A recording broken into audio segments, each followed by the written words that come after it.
If your stomach suddenly swells after eating, the obvious suspect is the food.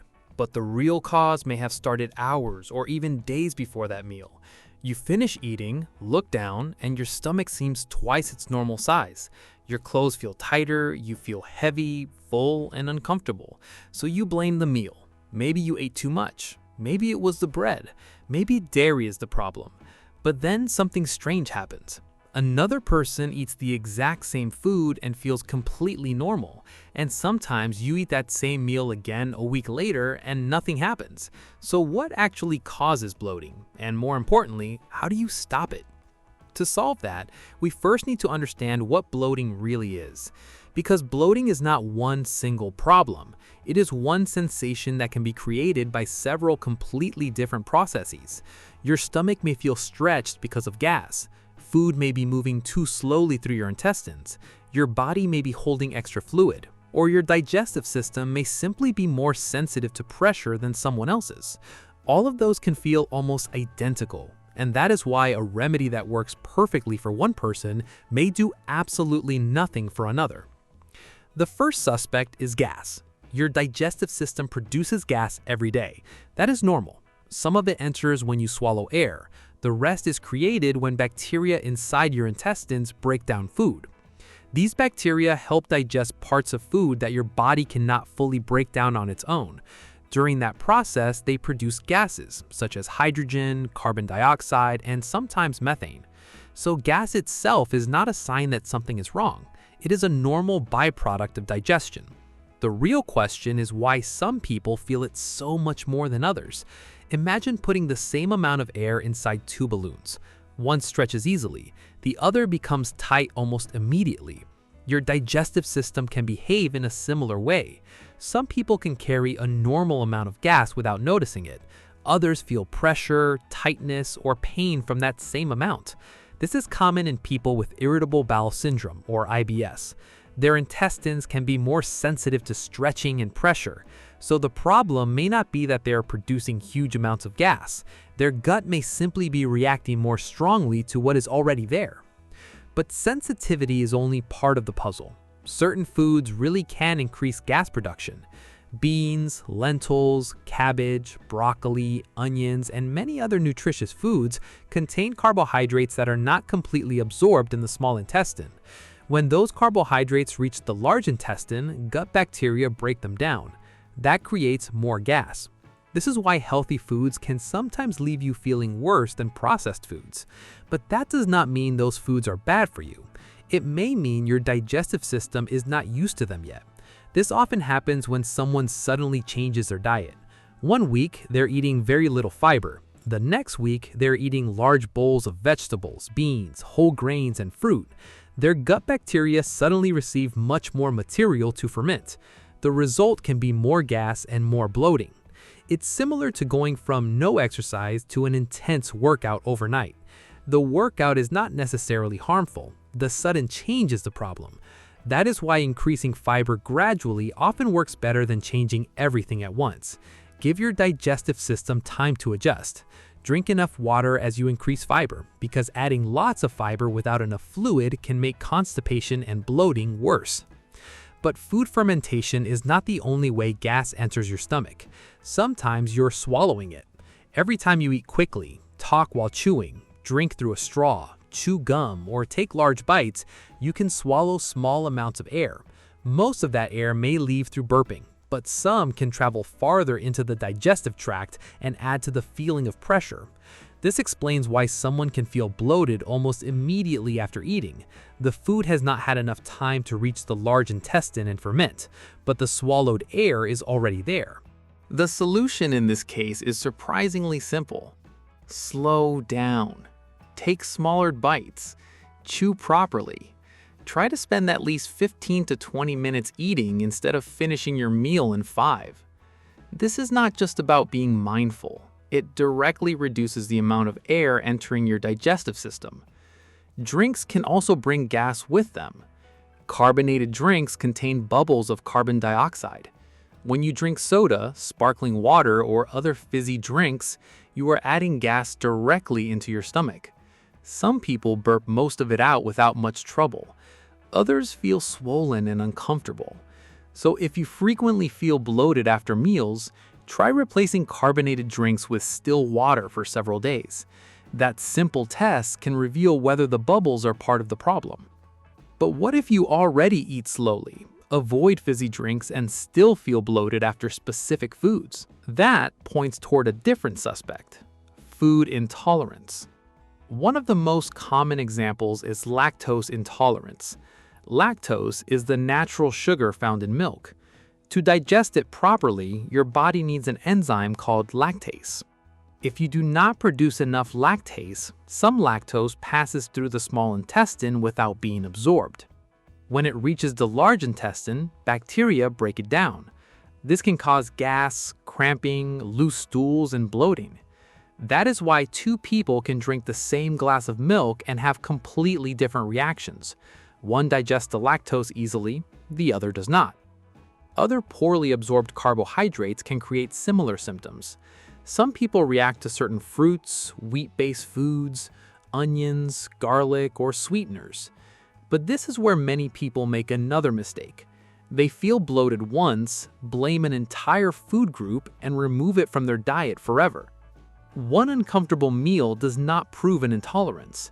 Bloating can change depending on portion size, stress, constipation, hormones, and what else you ate that day. Instead of guessing, look for a repeated pattern. Does dairy cause symptoms almost every time? Do certain foods cause problems only when you eat large amounts? Does bloating improve when that food is removed and return when it is added back? A simple food and symptom record can make these patterns easier to see. But sometimes the meal is not actually the real cause at all. Sometimes the problem is traffic. Think of your digestive tract as a long road. Food enters at one end, waste has to keep moving toward the other. When you're constipated, that movement slows down. Stool remains in the colon longer. Gas may become trapped. Bacteria have more time to break down what is still inside. Then you eat another meal and feel immediately swollen. You blame the new meal, but the real problem may be the waste that has been sitting in your colon since yesterday, or even earlier. This is why constipation is one of the most overlooked causes of bloating. You don't have to be completely unable to use the bathroom to be constipated. Hard stools, straining, incomplete emptying, or going less often than usual can all be clues. In this case, avoiding one particular food may not solve the problem. You need to improve movement through the digestive system. Drink enough fluid throughout the day. Increase fiber slowly. Move your body regularly. Do not repeatedly ignore the urge to use the bathroom. And after a meal, take a gentle walk. Even 10 to 15 minutes of light movement can help encourage normal gut activity and make trapped gas easier to pass. Now we reach a cause that sounds similar to ordinary gas, but happens in a different location. Small intestinal bacterial overgrowth, or SIBO. Most of the bacteria in your digestive tract are concentrated in the large intestine. In SIBO, unusually high numbers of bacteria are present in the small intestine. That means food can begin fermenting earlier than it normally would. Some people with SIBO experience bloating, abdominal discomfort, diarrhea, constipation, or a mixture of symptoms. But bloating alone does not mean you have SIBO.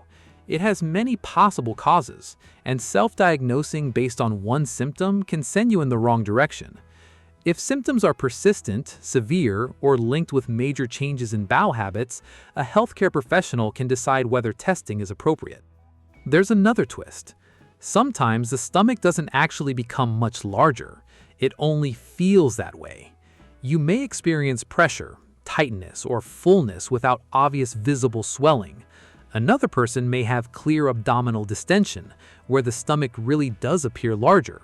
Some people experience both. This difference matters because the sensation of bloating does not always match the amount of gas inside the intestines. Gut sensitivity, muscle movement, and the way the abdominal wall responds can all affect what you feel and what you see. And food is not always involved. Hormonal changes can slow gut movement and increase fluid retention, especially around certain stages of the menstrual cycle. This can create fullness, constipation, or visible swelling even when the person has not changed their diet. So how do you stop bloating when so many things can cause it? You stop treating every case the same. Match the solution to the cause. If you are swallowing air, eat more slowly. Take smaller bites and reduce habits such as chewing gum or drinking through straws. If fizzy drinks trigger symptoms, switch to non-carbonated drinks. If a sudden increase in fiber is causing gas, reduce the portion temporarily and increase it more gradually. If constipation is trapping gas, focus on hydration, movement, regular bowel habits, and an appropriate amount of fiber. If dairy repeatedly causes symptoms, consider lactose-free options or discuss testing with a healthcare professional. If large meals are the problem, eat smaller portions and avoid overloading your stomach all at once. If certain foods repeatedly trigger symptoms, record what you ate, how much you ate, and when the bloating started. Do not remove many foods at once without guidance. That can make your diet unnecessarily restrictive and may still fail to identify the real trigger. For temporary relief, a gentle walk can help gas move through the intestines. Some people find warm water, ginger tea, or peppermint tea soothing. Peppermint may help relax intestinal muscles in some people, although it can worsen reflux in others. A gentle abdominal massage may also help certain people move trapped gas. Over-the-counter anti-gas medicines containing simethicone may reduce discomfort for some people by helping small gas bubbles combine and pass more easily. But these products do not fix food intolerance, constipation, IBS, SIBO, or other underlying causes. They may help the symptom without solving the reason it keeps returning. And that leads to the most important warning. Occasional bloating is extremely common, but persistent bloating should not always be dismissed as normal. Speak with a healthcare professional if bloating is frequent, worsening, or accompanied by severe pain, repeated vomiting, blood in the stool, fever, unexplained weight loss, loss of appetite, or major changes in bowel habits. Those symptoms do not automatically mean something serious is wrong, but they deserve proper evaluation. So what causes bloating? Sometimes it is swallowed air. Sometimes it is gas made by gut bacteria. Sometimes it is a sudden increase in fiber. Sometimes it is lactose or another poorly absorbed carbohydrate. Sometimes it is constipation. Sometimes it is gut sensitivity, IBS, hormonal changes, or a condition that needs medical attention. The symptom may look the same, but the cause can be completely different. And that is why there is no single food, drink, supplement, or trick that stops bloating for everyone. The real solution is not fighting the swollen feeling after it appears, it's finding the pattern behind it. Notice when it happens. Notice what you ate. Notice how quickly you ate. Notice whether you are constipated. Then use the solution that matches the cause, because once you understand why your stomach is bloating, stopping it becomes far less mysterious. Subscribe for more videos and thank you for watching. I will see you in the next one.